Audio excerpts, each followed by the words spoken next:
Hello, good morning. Ayan, pinapak ko na ang Goya pickles and shibasuke. Cucumber and eggplant pickles. Japanese pickles yan.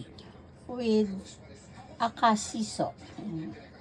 This one is shibasuke.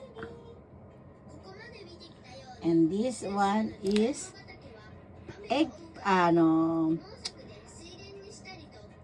nigayuri, Goya in Japanese. In English is sour cucumber.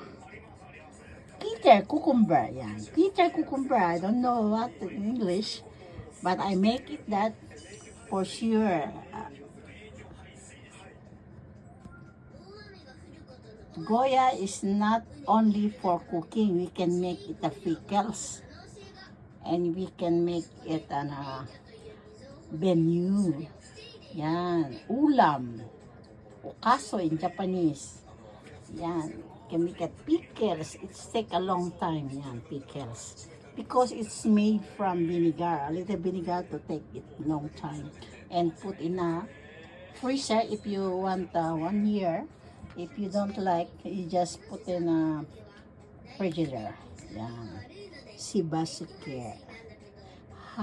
Homemade shibasuke and Goya. They know already Goya in Japan. Very expensive already.